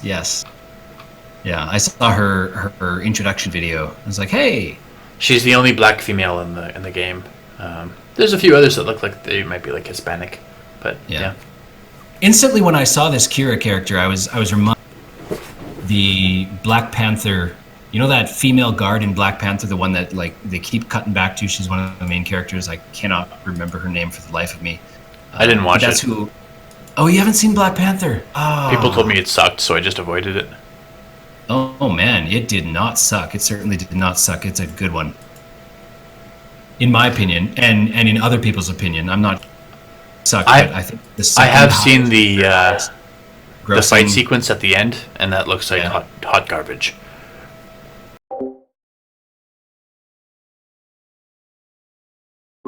No judging.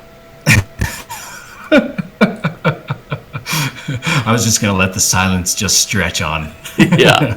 It was not hot garbage. I thought it was pretty neat. That fight sequence was really cool. Was hot garbage. Which one specific? Well, they're fighting in like this underground highway thing. Oh, that part. Okay, I thought you were talking about. And they have big like. Oh no! You know what? I'm getting that confused with the Avengers. Endgame. Not Endgame. No, the one before. Infinity War. Yeah, when they're all like sitting under that that big Wakandan force field there, and those Chitauri are trying to force their way through the force field. Like that fight scene where Hulk is in the Hulk Buster, and just like everybody's getting tooled. That was that was good. I absolutely loved that one. I loved that. Yeah. But Focus. anyway, yeah. Black Panther was a good movie. Moving on. So that was about everything I wanted to talk about for here. This last bit of news is one that probably isn't going to take up a lot of time, but I think it's one of the most intriguing things I've seen come out of Blizzard in a very long time. And it quite literally came out of Blizzard. Now I'm referring to the 28-year veteran of the franchise, one Frank Pierce, has left the company. He's one of the founding members, together with Mike Morhaime, who founded what would become Blizzard, originally called Silicon and Synapse, Silicon rather.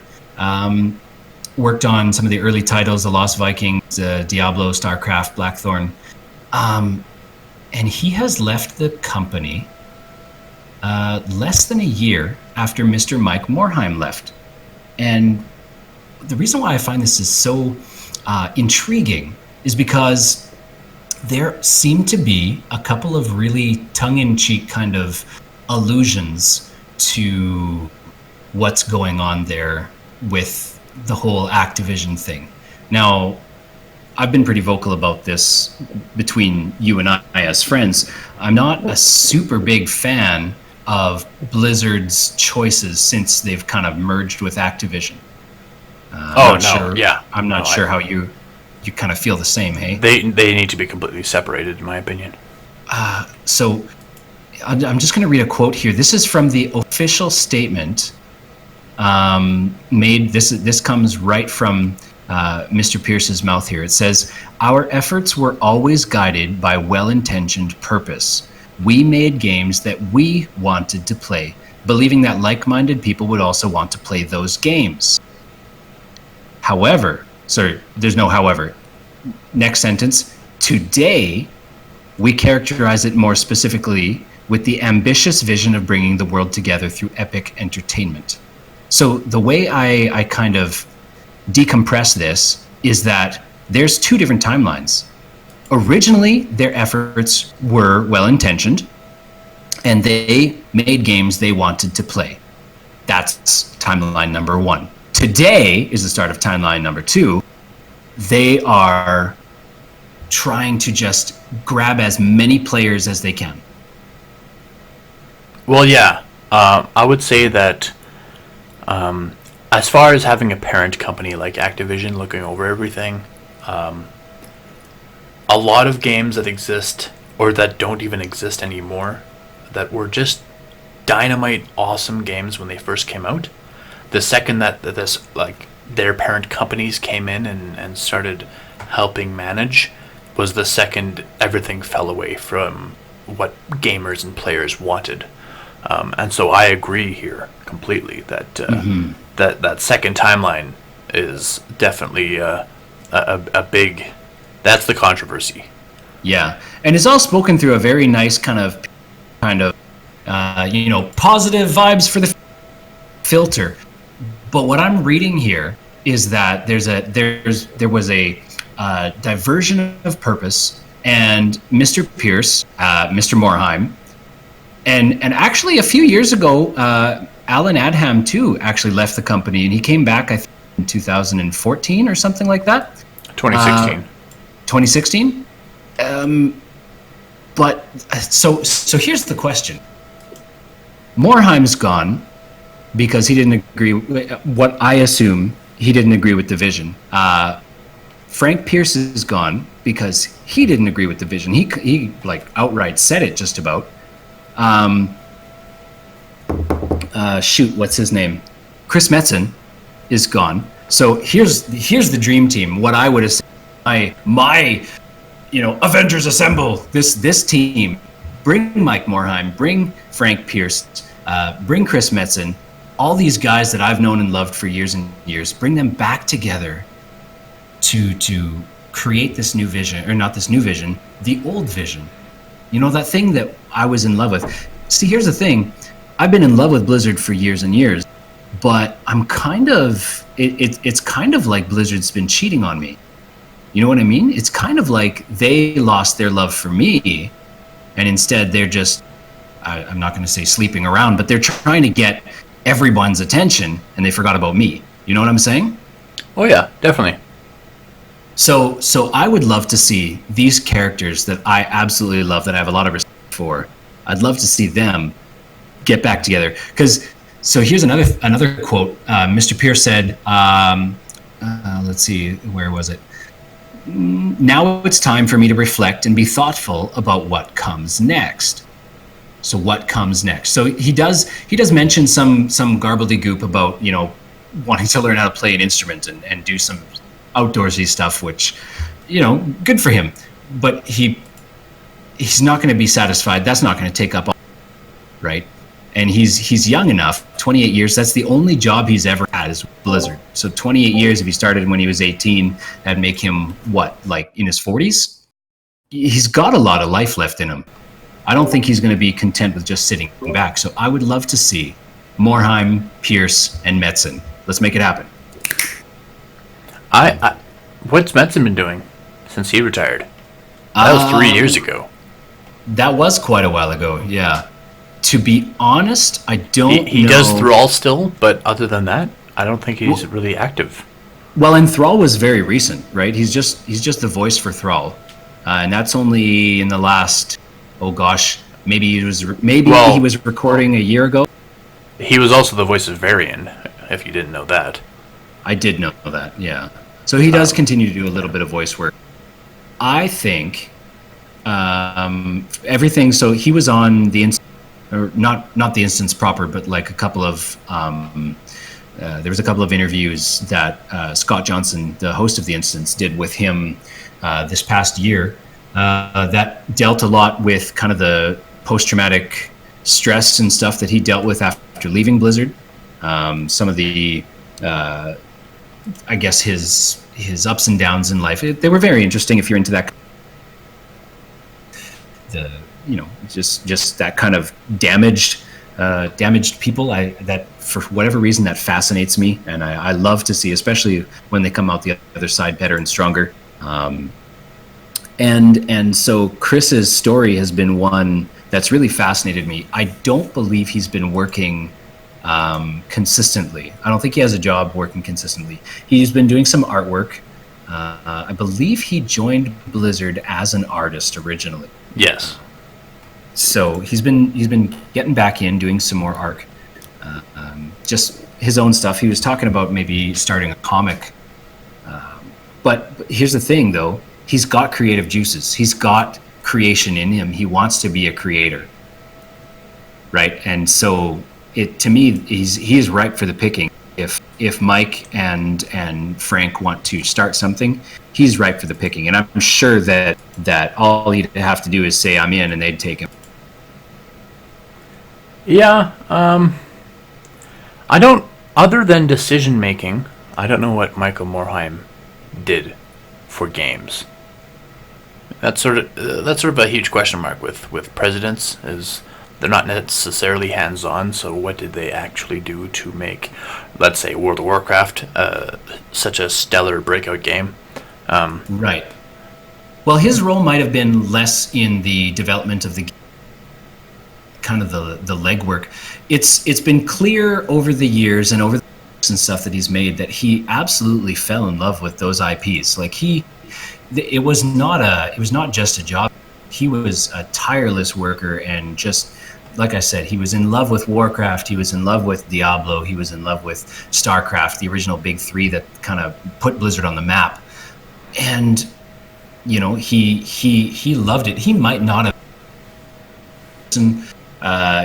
but I tell you, there was a big hole when there was no "Welcome to BlizzCon." You know, when he wasn't there.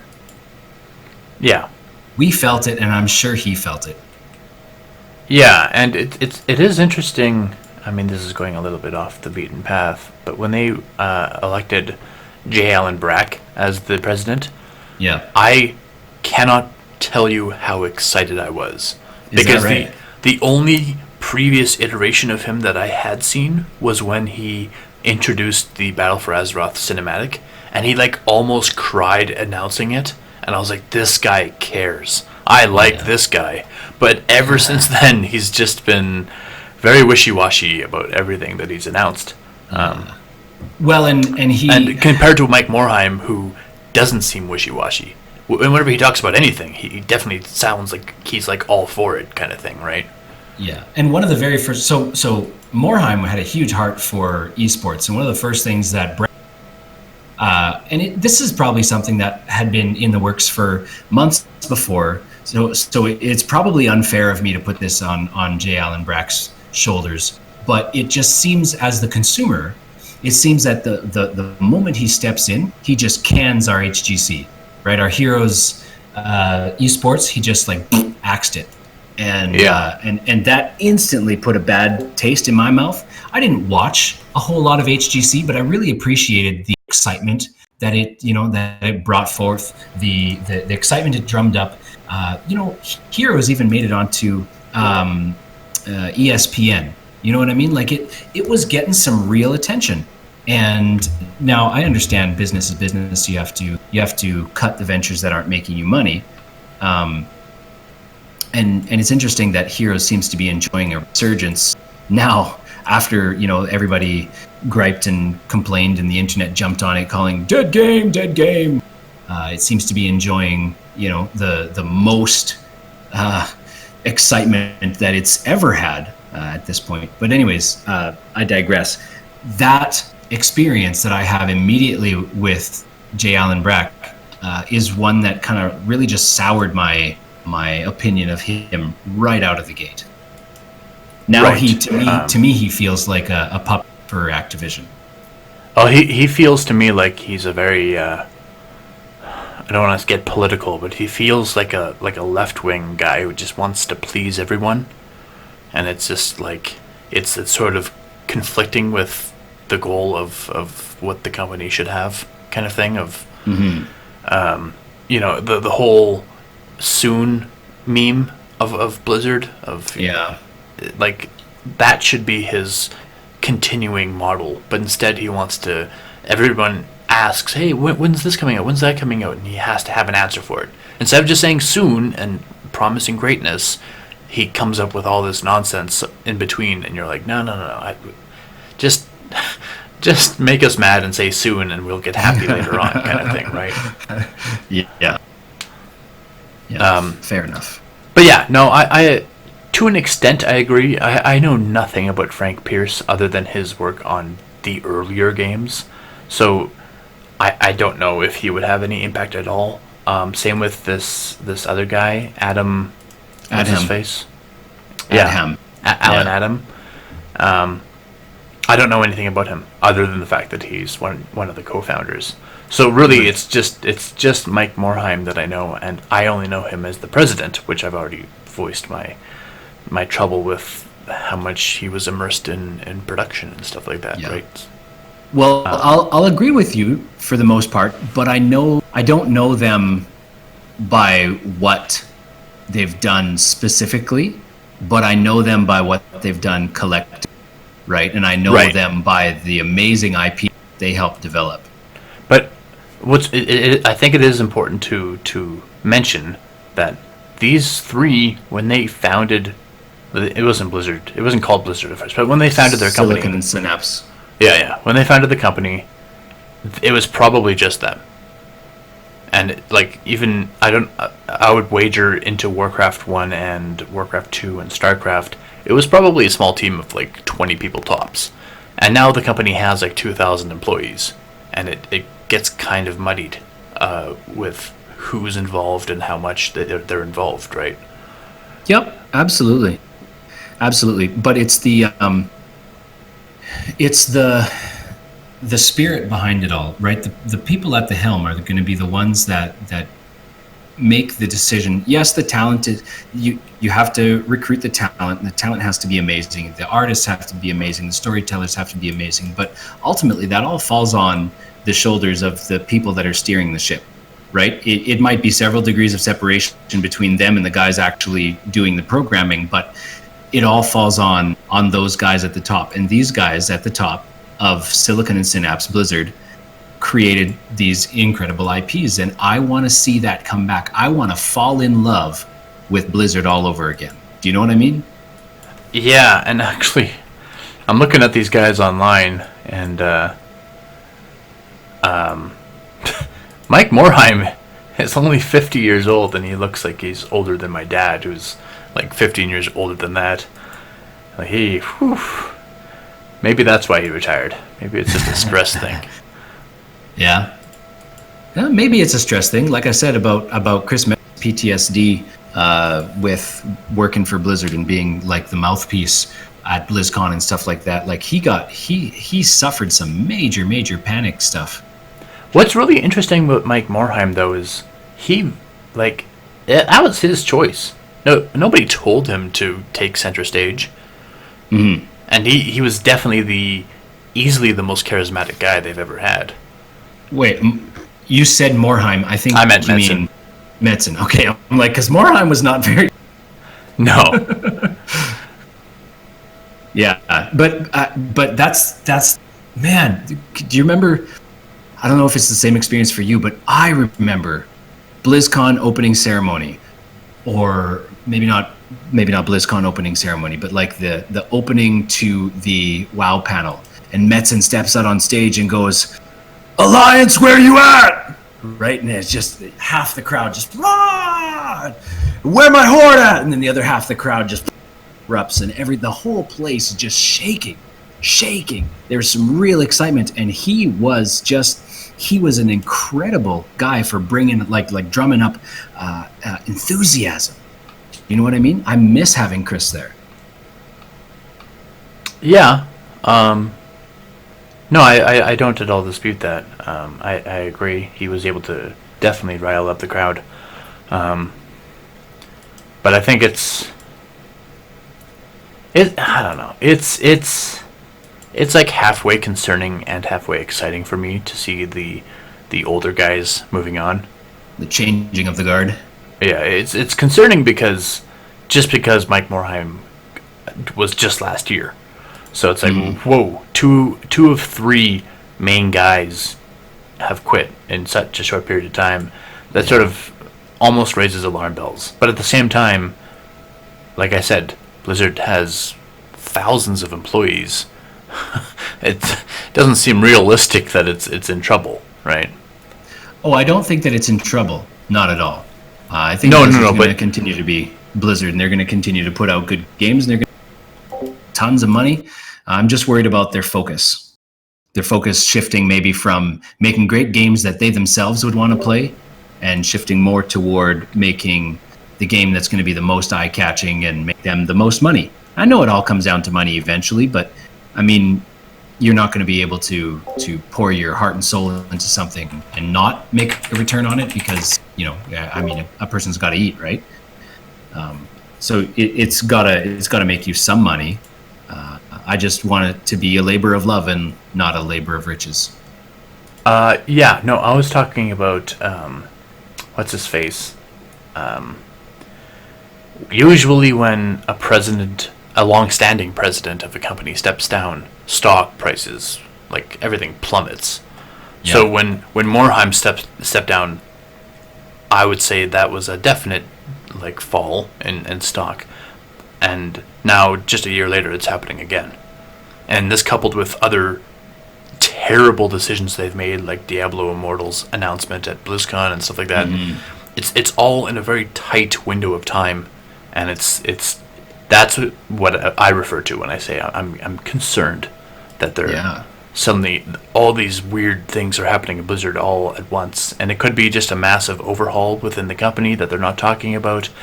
It could be there's trouble on the horizon. Well, and I remember too, one of the things J. Allen Brack did immediately after, again, it's probably not all on his shoulders. It's probably, a decision that was maybe in the works. But didn't they have something like 600 layoffs pretty well immediately after he took the helm? Well, right. I said 2,000 employees because they used to have 4,700. Right. Wow. 2,000 isn't precisely accurate, but it is more realistic. Yeah. It was a bleak time. Yeah. Anyway, yeah. Well, that about wraps us up, ladies and gentlemen. Thank you so much for listening. Again, if you have any questions for us, for me or for Jefferson, please just drop us an email at podcasttldr@gmail.com. If you're a Twitter bug and you like to be on the old tweeter, you can contact us at we changed it, didn't we? Podcast TLDR, where there's only one T. Podcasts TLDR. And we will be happy to respond to whatever tweets you have, whatever questions you have. And now that I am back from holidays, I intend to be a whole heck of a lot more active on that thing. So yeah, please, if you have any questions, you just want to reach out and you want to chat, whatever, I will be on there, and don't hesitate. Jeff, thank you so much for joining me on this thing, and it's been a slice. Yeah, this will be a little bit longer of an episode, and I was hoping to have episodes that were like around an hour long, but clearly I just can't get my way. So look forward to variable lengths. Yeah, and what are we talking about next week? We're going to talk about cooperation in video games. The ups, the downs, the differences between games, and hopefully we'll all walk away with a bit more teamwork in our hearts afterward. Right on. All right. Was that cheesy? Well, only a little. Dang it. All right, ladies and gentlemen, have a great night, Jeff. We will talk to you soon. See you later. And his laughing, oh my gosh. His laughing annoys me so much. Where he just kind of like... No, he's like... he has to inhale to laugh, and it sounds so stupid. Sylvanas is... Sorry, not Sylvanas. Tyrande is the start of something weird. She's like a hoe. She's a tool that nobody really knows how to use. No, but... You meant a real... Like a gardening hoe. Yeah! Oh, you meant the other thing. I didn't mean it. I thought that's what you meant. Oh my gosh. I was like, okay, she's like with Malfurion for over 10,000 years. What a hoe. Yeah.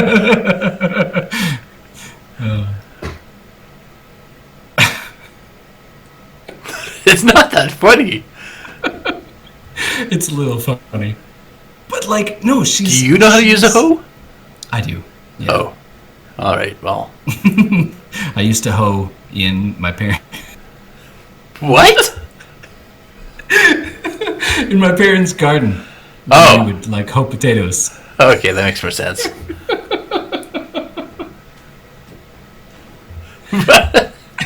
I guess hoe is your trigger word, jeez.